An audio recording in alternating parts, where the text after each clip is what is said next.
Bab 7.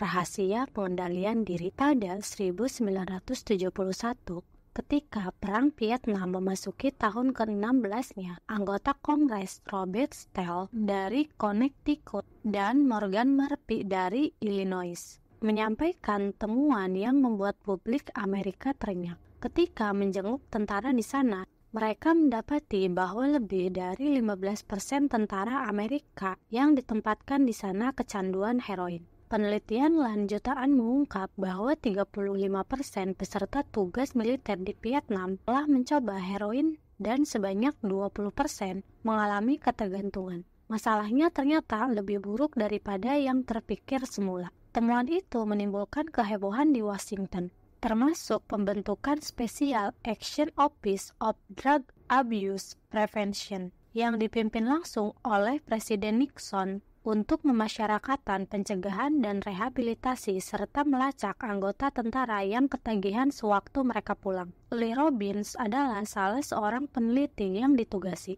dalam temuan yang secara penuh mengubah keyakinan terdahulu tentang ketagihan. Robbins mendapati bahwa ketika tentara yang menjadi pengguna heroin pulang, hanya 5% yang kembali menjadi ketagihan dalam 1 tahun, dan hanya 12% yang menjadi ketagihan lagi dalam 3 tahun. Dengan kata lain, kira-kira 9 dari 10 tentara yang memakai heroin di Vietnam meninggalkan ketergantungan hampir dalam seketika. Temuan ini bertolak belakang dengan pandangan banyak orang pada masa itu yang menganggap ketagihan heroin bersifat permanen dan tidak dapat dipulihkan. Sebaliknya, Robbins mengungkapkan bahwa ketagihan dapat hilang secara spontan kalau ada perubahan radikal dalam lingkungan yang bersangkutan. Di Vietnam, tentara menjalani hari bersama petunjuk-petunjuk yang memicu pemakaian heroin. Barang itu mudah didapatkan. Mereka terus berada dalam suasana perang yang memicu stres. Mereka berteman dan bergaul dengan sesama tentara yang juga pengguna heroin. Dan mereka ribuan kilometer jauhnya dari rumah.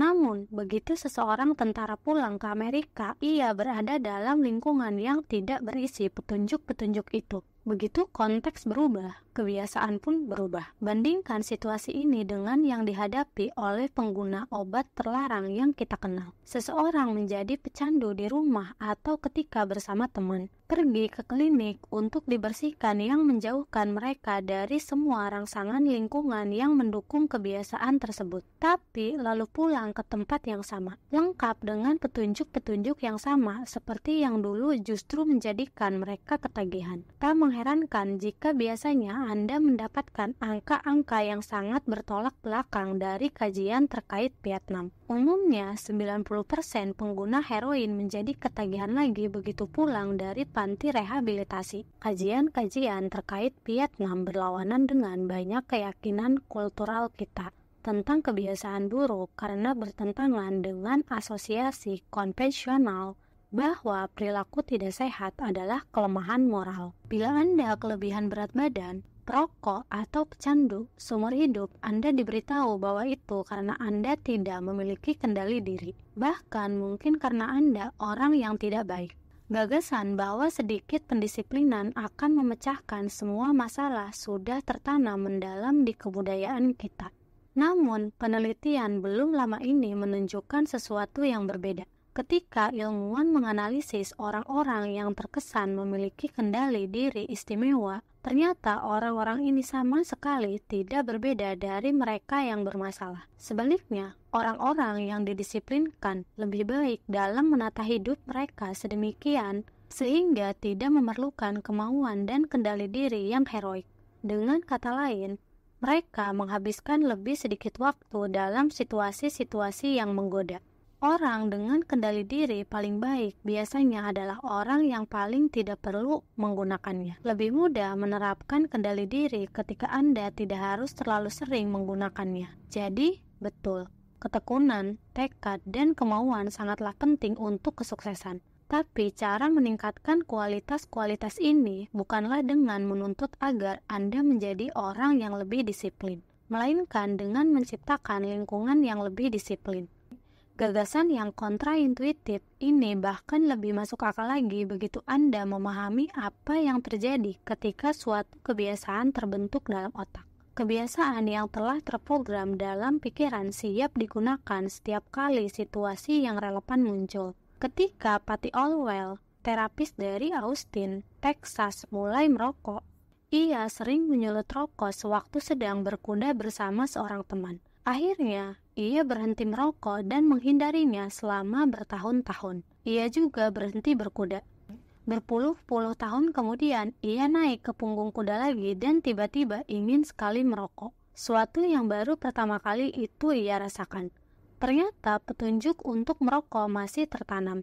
Ia hanya tidak memberikan situasi yang sesuai untuk waktu yang lama. Begitu suatu kebiasaan telah terprogram, dorongan untuk melakukan muncul setiap kali lingkungan yang sesuai untuk petunjuknya muncul kembali. Ini satu alasan teknik-teknik perubahan perilaku bisa menjadi senjata makan tuan. Mempermalukan pengidap obesitas dengan presentasi cara menurunkan berat badan bisa membuat mereka merasa stres. Dan alhasil banyak orang kembali ke strategi perlawanan yang mereka sukai. Makan berlebihan. Memperlihatkan gambar paru yang terbakar kepada perokok justru meningkatkan kecemasan yang mendorong banyak orang terdorong untuk mengambil rokok dan menyulutnya. Bila tidak berhati-hati dengan petunjuk, Anda bisa merangsang perilaku yang justru ingin Anda hentikan. Kebiasaan buruk bersifat autokatalitis. Proses yang mengumpan diri sendiri, kebiasaan ini memperkuat perasaan-perasaan yang justru ingin dihilangkan. Ketika merasa galau,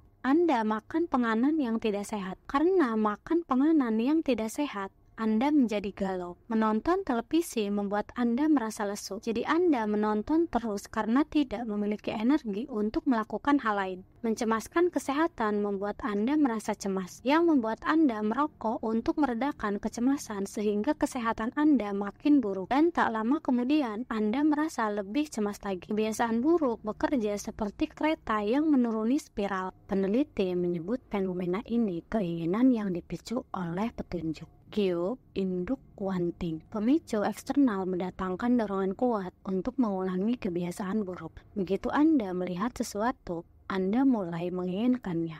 Proses ini berlangsung sepanjang waktu, seringkali tanpa disadari. Ilmuwan menemukan bahwa menunjukkan gambar kokain kepada pecandu selama 33 milidetik saja cukup untuk merangsang proses mencari ganjaran dalam otak dan memicu hasratnya. Paparan itu berlangsung begitu singkat untuk dicatat oleh otak secara sadar. Sang pecandu bahkan tidak mampu mengatakan apa yang telah mereka lihat. Tapi gambar tersebut tetap memproses kemunculan hasrat terhadap obat bius. Berikut kesimpulannya. Anda bisa menghentikan kebiasaan, tapi Anda mustahil melupakannya. Begitu ceruk kebiasaan terpahat di otak Anda, kebiasaan itu hampir mustahil dihilangkan sepenuhnya. Bahkan seandainya tidak dipakai cukup lama.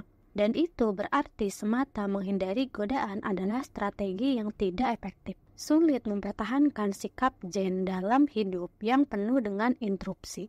Perlu terlalu banyak energi untuk melakukannya. Dalam jangka pendek, Anda dapat memilih mengatasi godaan.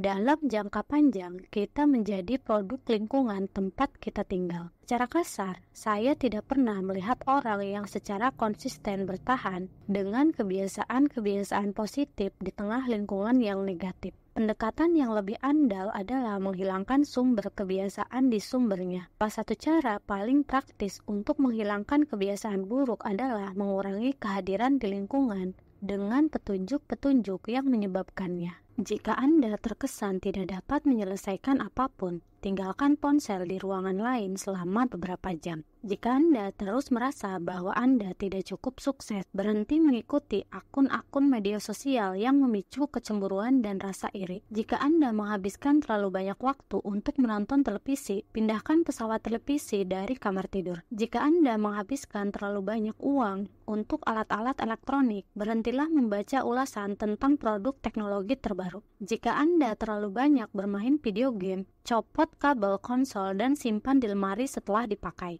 Praktik ini merupakan kebalikan dari kaidah pertama, perubahan perilaku. Sebagai ganti menjadikannya terlihat, Anda dapat menjadikannya tak terlihat. Saya sering dikejutkan oleh betapa efektif perubahan-perubahan sederhana seperti ini bisa efektif. Hilangkan petunjuk, maka kebiasaan seringkali hilang seluruhnya. Kendali diri adalah strategi jangka pendek, bukan jangka panjang. 1-2 kali Anda mungkin bisa menolak godaan, tapi mustahil Anda dapat mempertahankan kemauan mengatasi hasrat Anda sepanjang waktu. Daripada mengerahkan kemauan kuat baru setiap kali ingin melakukan hal yang benar, energi Anda lebih baik dikerahkan untuk mengoptimalkan lingkungan. Ini rahasia pengendalian diri. Petunjuk-petunjuk untuk kebiasaan baik harus dijadikan terlihat, tapi petunjuk-petunjuk untuk kebiasaan buruk harus dijadikan tak terlihat.